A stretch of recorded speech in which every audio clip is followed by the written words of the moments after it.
Welcome to this explainer where we're gonna, get the ball rolling on soccer player positions and some absolutely awesome slang.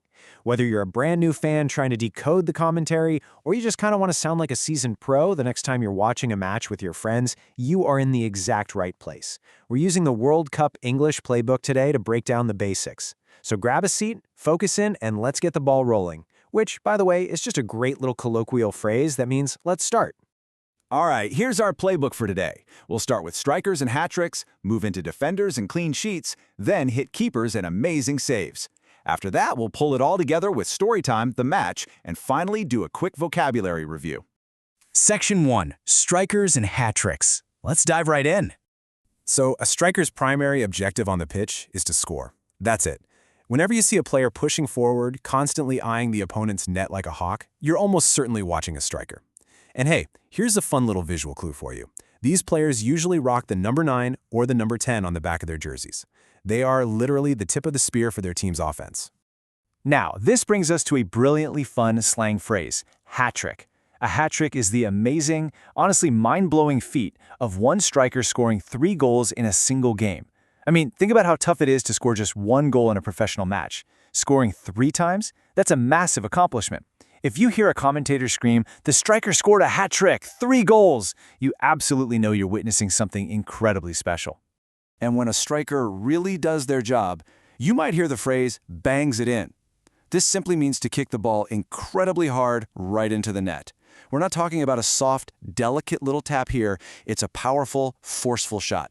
Listen for the commentators to shout, "The striker bangs it in, goal." It just perfectly captures the sheer energy and power of a fantastic offensive play. Moving right along to Section 2, defenders and clean sheets.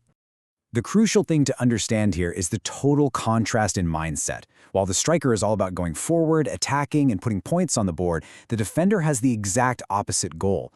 The defender wants to stay back, hover near their own goal, and do absolutely everything in their power to stop the other team from scoring. It's the ultimate battle of offense versus defense, right? Basically, the defender is a human wall for their team. They're the bodyguards of the goal. Honestly, without a solid line of defenders, even the most offensively gifted team in the world is going to lose.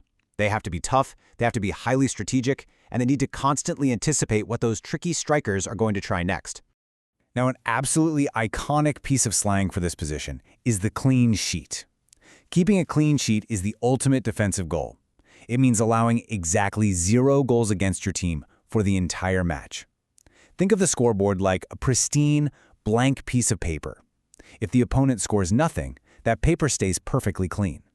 So if a fan proudly says, "The defenders played great, they kept a clean sheet, 0 goals," they mean the defense was totally flawless.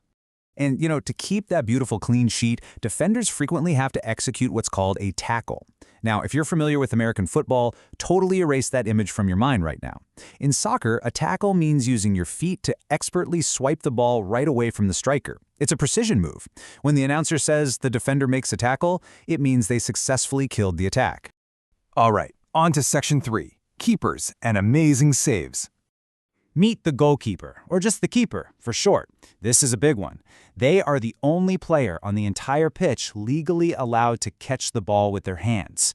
But there's a catch. Yeah, pun definitely intended there.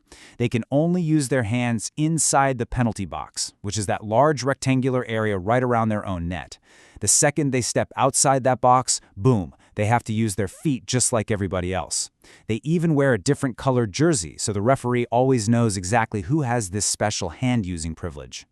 So when a striker bangs the ball toward the net, the keeper has to react in milliseconds.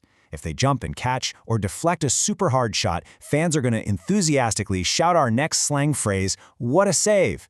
It's a moment of pure adrenaline. Hearing, "The goalkeeper jumps, he catches the ball, what a save," is easily one of the most thrilling things on a broadcast, mostly because it usually happens exactly when you think the other team is totally guaranteed to score. You might also hear the word denied. This beautifully describes a keeper completely shutting down a sure goal. Imagine it. The striker did everything right, the ball is rocketing toward the net, but the keeper just says nope and blocks it.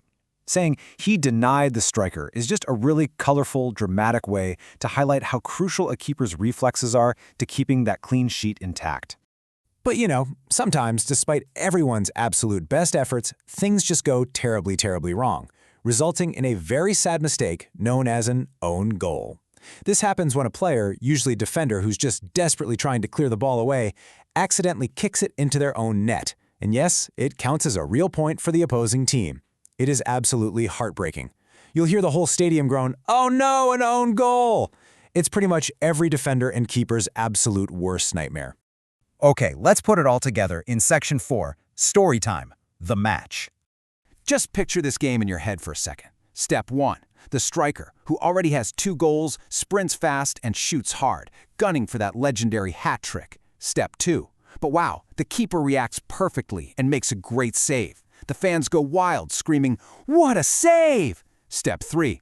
The ball bounces away, and a defender steps right in to make a clean, textbook tackle to get the ball away from the attackers. But then, Step 4. Oh no. As the defender tries to clear the ball out of the danger zone, he kicks it at the exact wrong angle, right into his own net. A tragic own goal. The other team scores. And because of that one devastating own goal, the entire dynamic shifts. The goalkeeper is absolutely gutted because their precious clean sheet, that perfect defensive record they'd held all game, is completely gone. They no longer have 0 goals against them. The clean sheet is officially ruined. It just perfectly illustrates how incredibly fast fortunes can turn on the soccer pitch. Finally, let's wrap up with Section 5, Final Vocabulary Review. Let's lock in this essential vocabulary. Take a quick mental snapshot of this list.